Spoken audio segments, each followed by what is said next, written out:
কিন্তু সবচেয়ে বড় জিনিস হচ্ছে আইনের ইন্টারপ্রিটেশন।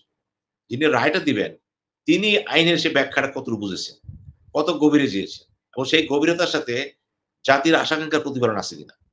এগুলো মিলাতে হবে কিন্তু। আইন মানেই না না কিন্তু। আইন কিন্তু না। বিপ্লব একটা পরিবর্তন হইছে। পরিবর্তনের পরে সংস্কার হয়ে গেছে।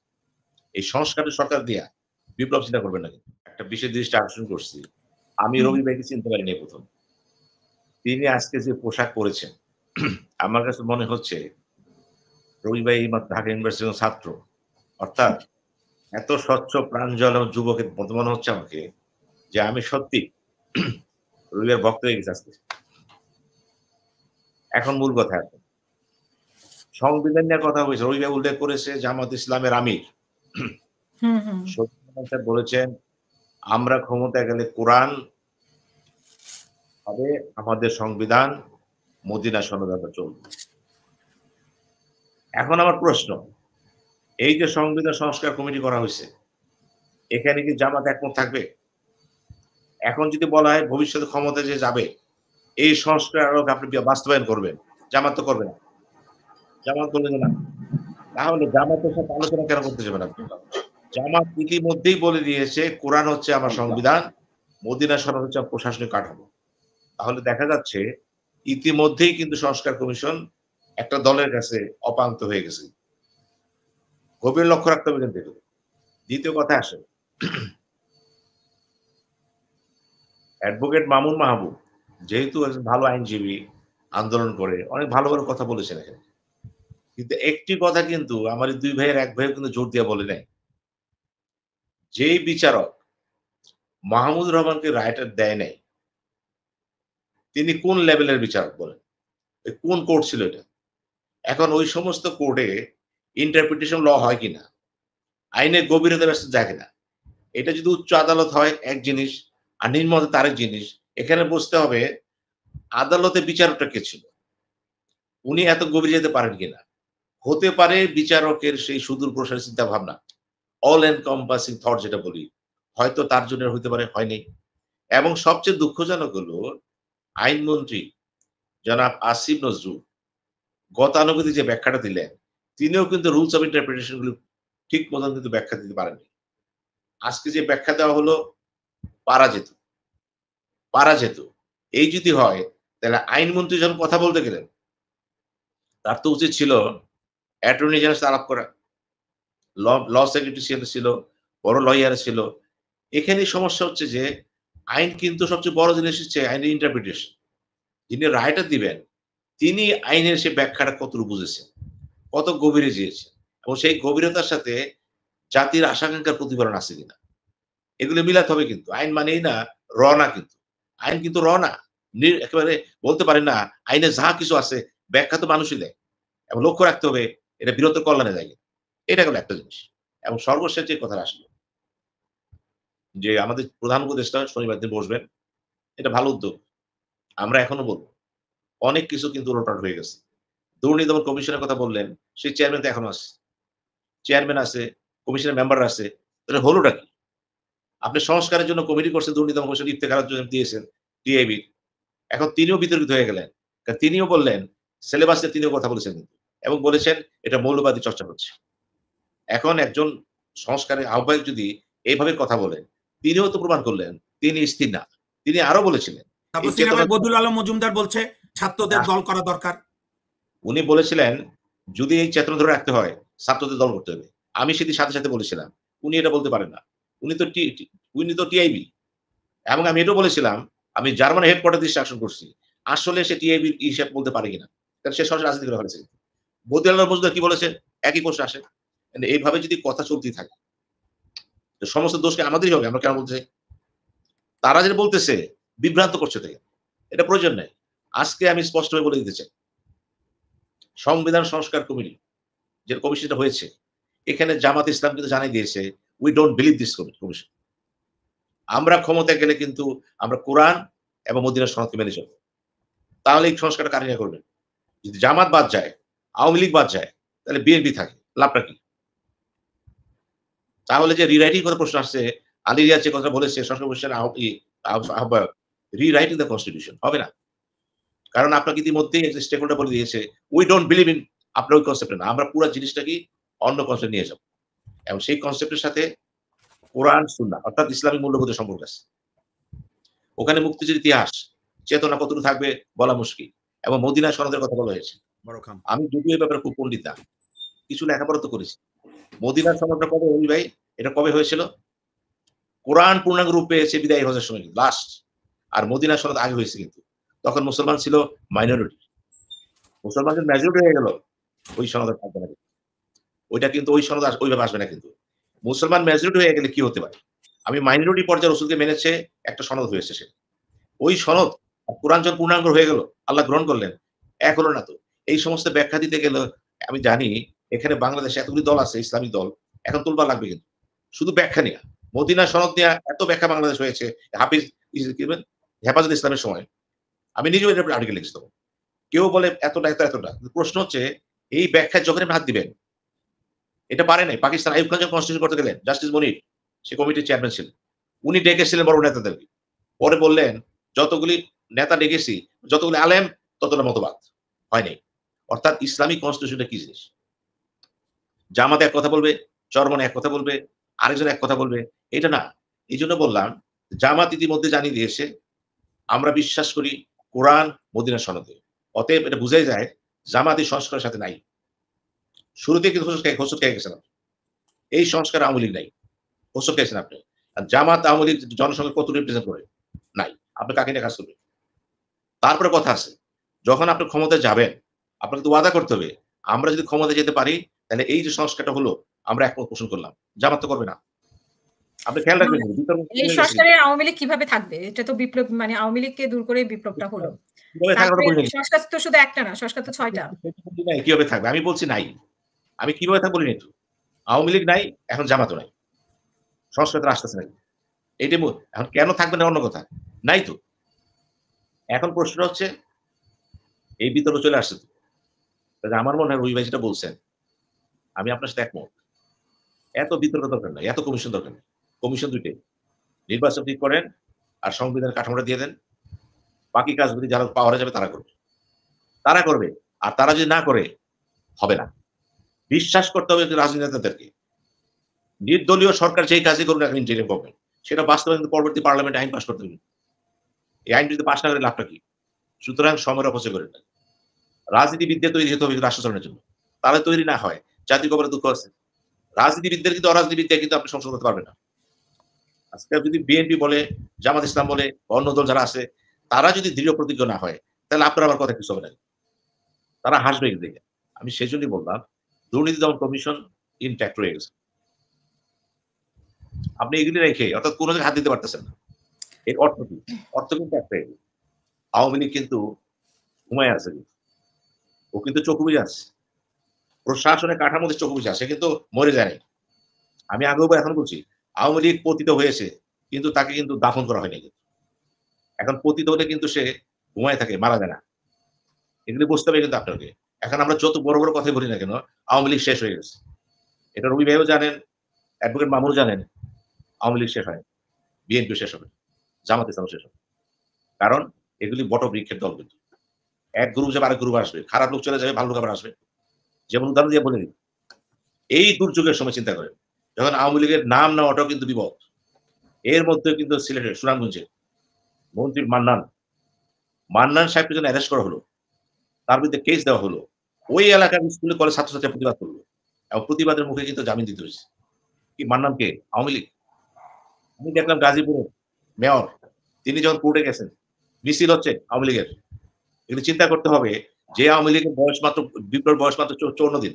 এই ৫৪ দিন আওয়ামী লীগ বেরিয়ে গেছে। ঢাকার বুকে, সুনামগঞ্জে, আমি গোপালগঞ্জে বাদ দিয়ে দিলাম। অতএব যারা খ কথার জোরে, কথার পেশে মনে করতেছেন আওয়ামী লীগ মারা গেছে। জানেন? আওয়ামী লীগের কিন্তু এই সরকার মরতে দিবে না। বাঁচায় রাখবে। আর কেন বাঁচায় রাখবে, কি জন্য রাখবে, এটা ভবিষ্যৎ বলতে পারে। যেহেতু আওয়ামী লীগের ব্যান করে বলছে ব্যান করবেন। একবার বললেন ব্যান করবেন, সেই সমন্বয় কি বলল আসিফ? না, এটা আমার একা ব্যাপার না, সর্বসম্মত সিদ্ধান্ত হতো। অর্থাৎ সব দল বললে আমরা বলব। আমি স্পষ্ট করে দিতে চাই। আওয়ামী লীগ ব্যান করার ব্যাপারে সব দল একমত হবে না। আমি কনক্লুশন দিয়ে দিচ্ছি কিন্তু। কেন হবে না তাদের ব্যাপার। আমি বলছি হবে না। ওখানে কিছু বলে নরম কথা আসবে। বিএনপি ব্যান করার ব্যাপারে সব একমত হবে না। জামাত তো ব্যান করে না। জামাতকে তো সন্ত্রাস পার্টি হিসেবে তারা কি করছে? ওটা আওয়ামী লীগ একতরফা কাজ করছে। এটা জাতি একমত হয়নি। ওটা একটা প্রতিহিংসামূলক কাজ করছে। হয় নাই। জামাতকে ব্যান করা যায়নি কিন্তু স্বাধীনতার পর থেকে পর্যন্ত। সুতরাং এগুলি আমাদের মনে রাখতে হবে। অতি আবেগে কথা বলার দরকার নেই। প্রশাসন যেভাবেই যান না কেন, পুলিশ প্রশাসন যান, সিভিল প্রশাসন যান, প্রশাসনটা আপনি সাজাচ্ছেন। আপনি কাকে দিয়ে সাজাচ্ছেন? আপনি ওকে এখানে আপনি যাকে দিয়ে সাজাচ্ছেন, কম বেশি কিন্তু সে আওয়ামী লীগের সম্পর্ক আছে। এই কেন আজকে সমস্যাটা তো ফখরুল ইসলাম আলমগীর বললেনই, প্রশাসনে বহাল তাবিয়তে তারা আছে। আওয়ামী লীগে বসে আছে। আমি তো সেই কথাই বললাম। রবি ভাই তো মানা করতে পারবেন না, মামুনও মানা করতে পারবেন না। প্রশ্ন হচ্ছে বিপ্লব একটা পরিবর্তন হইছে। পরিবর্তনের পরে সংস্কার হয়ে গেছে। এই সংস্কারের সরকার দিয়া বিপ্লব চিন্তা করবেন না কিন্তু। এবং আমাদের সংস্কারের যে প্রধান এখন আমাদের চিফ অ্যাডভাইজার তার কথাবার্তাও কিন্তু মাঝে, মাঝে বৈপ্লবিক, মাঝে, মাঝে সংস্কার করব। তিনি যখন ইতিহাসে নাড়া দেন, আমার কাছে মনে হয় তিনি অতি আবেগে ভুগতেছেন। আবার এটাও মনে হয় তিনি চেতে যান কেন? দেখেন রাষ্ট্রটা চেতে পারবে না কিন্তু। চেতা যাবে না। এটা কি বয়সের ব্যাপার?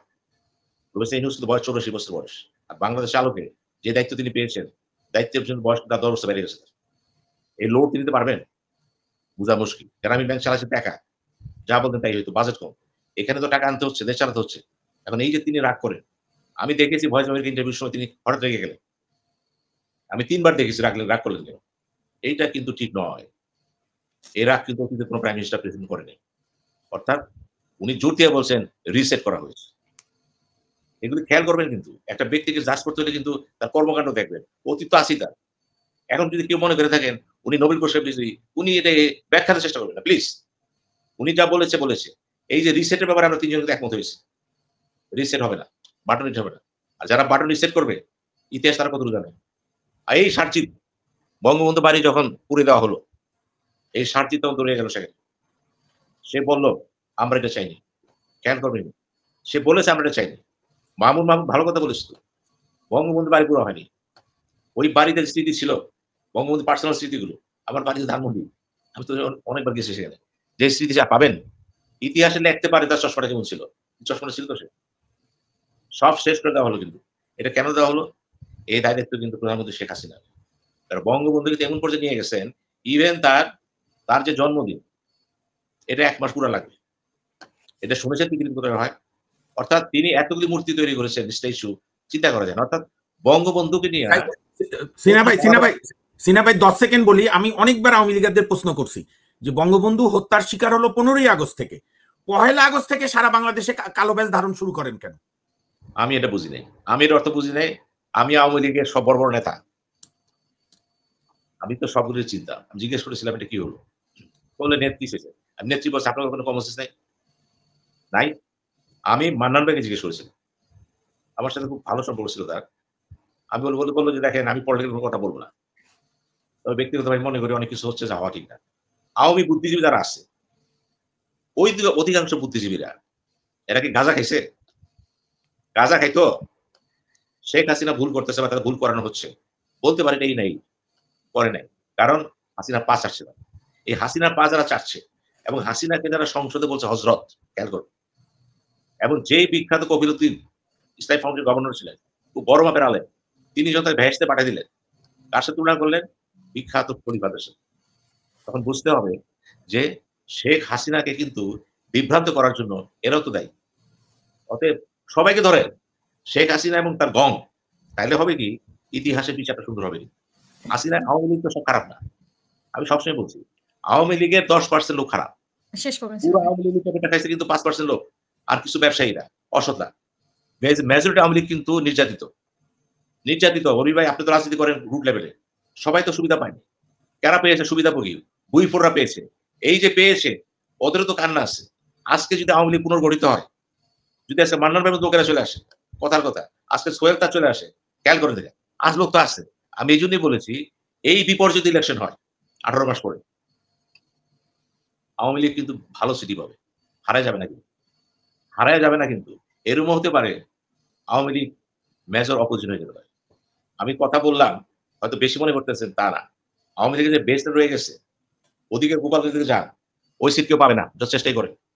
বগুড়ার সিটগুলো পাইছেন অন্য কারণে। কিছু, কিছু জায়গায় কিন্তু আধিপত্য থাকে। তো সেই চিন্তা করতে গেলে আওয়ামী লীগকে ধ্বংস করতে পারেন নাই তো। বরঞ্চ আওয়ামী লীগ যাতে গড়ে ওঠে, এই জন্য প্রশাসন কিন্তু এখনো অ্যাক্টিভ। তাহলে এটা নিয়ে কেমনে কি করবে? আমি সেইজন্যই বললাম, আমরা কখনো কাঁঠালের কাছে আম চাবো না। আমি এই সরকারের কাছে বলব, এখনো সময় আছে। রাজনীতিবিদদের যারা ডাকতেছেন, কথাবার্তা বলতেছেন, কথা বলেন এবং এটাও মনে রাখতে হবে যে এই মুহূর্তে বাংলাদেশে অনেকগুলো দল রেজিস্ট্রেশন পেয়েছে। জাতীয় পর্যায়ে কথা বলছে। এই মিডিয়ার কারণে, সোশ্যাল ওয়ার্ল্ড এর কারণে কিন্তু ছোট দলের নেতারাও কিন্তু বেশ পরিচিতি পেয়েছে। এই পরিচিতি কিন্তু নির্বাচনের কাজে লাগবে না। নির্বাচন অন্য জিনিস কিন্তু। নির্বাচনের জন্য এই মুহূর্তে দল যেগুলো আছে, নির্বাচন করতে পারে বিএনপি আর জামাত ইসলাম। যারা সিট পাবে, মিনিংফুলি সিট পাবে তারা। অন্য দলগুলোকে কিন্তু কোয়ালিশন করতে হবে, যদি ইলেকশন করতে চায়। ইভেন চরমনায়ও কিন্তু যদি একা ইলেকশন করে, সে হয়তো তার নিজের সিটটা নাও পেতে পারে। কারণ আপনি পীরের মুরিদ এক জিনিস না। হোসেন মোহাম্মদ এরশাদ ইলেকশন 1988 এ যখন ৮৮ বলে নির্বাচন করব। এরশাদ ঘুমাইয়া গেল। রশদ তসবি ৮৮ ইলেকশন করবে। নির্বাচনে কি হলো? মুরিদরা কিন্তু সব দল, আওয়ামী লীগ, বিএনপি, জামাত ইসলাম সব দলই আসলো। তো মুরিদ মানি তো ভোটার না। এটাও বুঝতে হবে কিন্তু। কাজী ইসলামী যে দলগুলো আছে, অনেক বড়, বড় কথা বলে, রাষ্ট্র কাঁপায় দেয়, এটা সেটা। ওইটা এক জিনিস। আর জনগণের ম্যান্ডেট নিয়ে এমপি হতে আরেক জিনিস। জামাত ইসলাম সুসংগঠিত দল, অনেক কাজ করছে তারা, ভালো কাজ করছে। কিন্তু নির্বাচনে দেখা যাবে তারা হয়তো তাদের পার্সেন্টেজ বাড়বে। আনুপাতিক হারে হয়তো সিট নাও বাড়তে পারে। এই লক্ষ্য রাখবেন। আমি সেইজন্য বললাম, এই দৃশ্যটা কিন্তু আসল দৃশ্য না। আসল দৃশ্যের খেলা হচ্ছে নির্বাচন। আর ১৮ মাস পরে নির্বাচন দেন, আপনি আওয়ামী লীগকে স্পেস দিয়ে দিচ্ছেন। আওয়ামী লীগকে স্পেস দেওয়া হয়েছে কিন্তু এটা। ১৮ মাস পরে যে নির্বাচনটা হবে, আওয়ামী লীগ সেখানে থাকবে। তার মানে ওয়াকার ইচ্ছে করে আওয়ামী লীগকে একটা স্পেস দিতে চায়।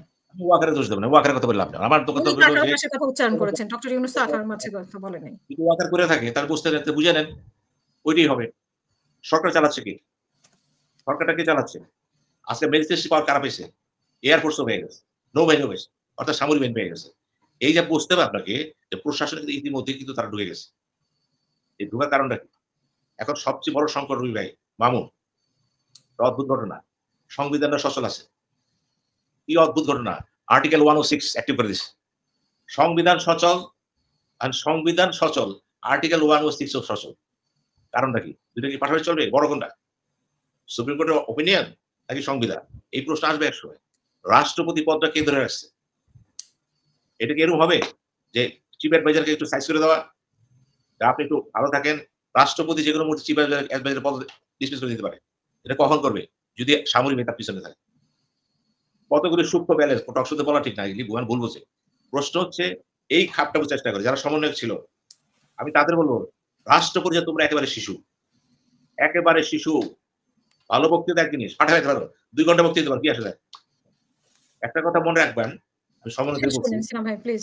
পরে নির্বাচনের সময় বলা হলো ৪ খলিফাকে নমিনেশন দেন। ইত্তেফাকের নির্বাহী সম্পাদক ছিল আসাদুল্লাহ। রবি ভাই খেয়াল আছে? আসাদুল্লাহ। আসাদুল্লাহর কাছে যে বসে থাকতো সবাই। এই ৪ নেতা। কিন্তু নমিনেশন পেল, একজন পেয়েছিল বোধহয়। নুরুল সিদ্দিকী পেয়েছে। অর্থাৎ তারা চিন্তা করতে পারত না যে আমি পেতে পারব। আপনারাই। আমি এখন দেখলাম নারায়ণগঞ্জে এক সমন্বয়ক বলেছে আগামীতে প্রধানমন্ত্রী নারায়ণগঞ্জে আসবে। অর্থাৎ রবিবার আসবে। এই যে আশা, দুরাশা, একটু মাটির দিকে তাকাও। এই দেশে কিন্তু এখনো ৩ টা দল আছে স্ট্যান্ডিং পজিশনে। একদিনের দল না কিন্তু। তোমরা দল করো ভালো। কিন্তু দল করতে গিয়ে যে উচ্চ আশা পোষণ করতেছ, কিন্তু খুব সাংঘাতিক কথা। এতে কি হবে? ফল ফ এটা কি বলে? ফল ফল ফ্রম দ্য ব্লু। এটা হয়ে যাবে কিন্তু এটা। আমি সেজন্যই বললাম, সময় থাকতে যারা সমন্বয়কারী ছিল, সবাই তো ছিল। এখন যারা আছে দল করতে চান, তোমাদেরকে আরো বাস্তববাদী হতে হবে। দল করো। তারা যে নিজেও বলেছে, ওয়েলকাম। আমি ওয়েলকাম জানাই। দল করো, মানুষের কাছে যাও। যদি পারো ভালো। আমি চ্যালেঞ্জ দিয়ে বলতে পারি। আমি রাষ্ট্রবিজ্ঞানের ছাত্র। আমি রাজনীতির ছাত্র। যেই মিটিং করেছিল পতনের পরে, এখন সারজিতের পক্ষে আব্দুল্লাহর পক্ষে সেই মিটিং করা সম্ভব না। কারণ জামাত চলে গেছে, বিএনপি চলে গেছে। এখন বড় মিটিং করার ক্ষমতা একমাত্র বিএনপি আর জামাত। এটা হলো প্লেন ট্রুথ ইন বাংলাদেশ। আমাদেরকে এগুলি মেনে চলতে হবে এবং যদি আমরা সাথে ভুল করি, আগামী শনিবার যে মিটিং হবে এবং সেই মিটিং এ যারা থাকবে, সবাই কিন্তু আত্মত্যাগী। কিন্তু নির্বাচনের রাজনীতি যদি তাদের ভাগ্য নির্ধারণ করতে চায়, একটাই পথ আছে, আনুপাতিক সংখ্যা, প্রফেশনাল রিপ্রেজেন্টেশন। এটা হলে নুরুও জিতবে, সাকিও জিতবে, অর্থাৎ সব দলের চরমনাও জিতবে, সব দলের একটা প্রবেশন হবে সংসদে। তা না হলে কি হবে? এরা কিন্তু চিৎকারি করতে কিচ্ছু হবে না। কিচ্ছু হবে না। এই সময়ের সবচেয়ে বড় একজন নেতা আছে। আমাদের সময় ডাকসু বিবি ছিল 2 টাইমস। মাহমুদুর রহমান মান্না। মান্না ভাই ভদ্র, বিনয়ী, নম্র। আমার সাথে তার খুব ভালো সম্পর্ক ছাত্র জীবন থেকে। আমি ডিবেট করতাম, ওরা শুনতো, আমি বছর পুরস্কার পেতাম। আমাকে ভালো জানতো সে। ভালো আখতারুজ্জামান মান্না। কিন্তু মান্না ভাই জীবনে যে ভুলটা করছিল, সেও কিন্তু আওয়ামী লীগে জয়েন করছে। মান্না একটা জয়েন করলো ওবায়দুল কাদেরের মাধ্যমে 96 এর পরে। জয়েন করার পরে কি হলো? তারা অর্গান সেক্রেটারি হলো। আক্তার ভাই রয়ে গেছে, মান্না ভাই বেরিয়ে গেছে। অর্থাৎ মান্না ভাই সম্পর্কে আমার একটা বিশ্লেষণ হচ্ছে, মান্না ভাইয়ের পক্ষে দলগত সম্পর্ক। কারণ জাসদের রাজনীতি ভাঙাচোরা রাজনীতি। বামপন্থী মানি একবার ভাঙতে একা হয়ে যাবে। এই যে মান্না ভাই যদি এখন ইলেকশনে দাঁড়ায় বগুড়ার থেকে, যে বিএনপি সমর্থন না পায় সে পাস করতে পারবে। রবি ভাই, বিএনপি সমর্থন দিলে সে বিপুল পাস করবে। অর্থাৎ এখানেও কিন্তু সে বেস করতে পারে। জাতীয় পর্যায়ে স্বীকৃতি পেয়েছে। শেষ করবেন সিনা ভাই। আমরা আরেকদিন কথা বলব। এইগুলো আমাদের খেয়াল রাখতে হবে। যেভাবে বলা হচ্ছে, নির্বাচনের কথা বলা হচ্ছে, নির্বাচনী বৈতরণী পার করার জন্য এই মুহূর্তে বাংলাদেশে আমার দৃষ্টিতে জাতীয় পার্টি হয়তো ২-১ টা সিট পেয়ে যেতে পারে। বেশি পাবে না। রংপুর বেস। হারায় যাবে না, পাবে। কিন্তু অন্যান্য দলগুলো কিন্তু যদি জোট না করে, হবে না। এখন যেহেতু তারা জানে হবে না, তারাও কিন্তু চেষ্টা করবে। ছোট দলটা বিপদ আছে কিন্তু। ছোট দলে বড় নেতা, খেয়াল করবেন কিন্তু। বিপদটা হচ্ছে ওই সমস্ত দল কিন্তু ষড়যন্ত্র করবে বেশি। তারা যদি দেখে ভাগ্য পরিবর্তন হচ্ছে না, ষড়যন্ত্র করে ফেলবে কিন্তু। এবং ওইটাই বিপদের গল্প। বিপদ তো একটা না। বিএনপি এই মুহূর্তে সম্ভাব্য ক্ষমতায় যাবে। আপনি যত অঙ্ক কষেন, সে আগামী সরকার গঠন করবে। আবার একটা গ্রুপ আছে বিশ্বাস করে না। আমাকে একজন বলতেছে, "ভাই আগামী সরকার গঠন জামাত ইসলাম।" ভালো অসুবিধা নেই, করুক। আবার সেই বলতেছে, "না ভাই অসুবিধা আছে।" তো আপনি তো বললেন অসুবিধা আছে। শুনেন ব্যাপার সেটা। যদি আওয়ামী লীগ নির্বাচনে না আসে বা আসতে না পারে, নির্ভয় জামাত ইসলাম অপোজিশন। বিএনপি সরকার গঠন করবে। মনের সিট পাবে। আর যদি মনে করেন সব দলকে সংস্কার করবেন, ওই যে নির্বাচন সংস্কার কমিটি করছেন যে আমি বদিউল মজুমদার বলব বা আলীরা যারা আছেন, চিন্তা করেন নেতারা যারা আছেন, আনুপাতিক ভাবে চলে যান। একটা সংজ্ঞা নেই। বিপক্ষ বিপক্ষ ভালো কথা বলছেন তো। আমি এটাও জানি। এই যে তোড়জোড় করা হচ্ছে, যত গর্জে তত বর্ষে না। চূড়ান্ত পর্যায়ে কি হবে? ওই বিএনপি যা বলবে, নির্বাচনে চলে যাবে একসময় এবং তার কর্মসূচিটা প্রধান কর্মসূচি হয়ে যাবে। ধন্যবাদ।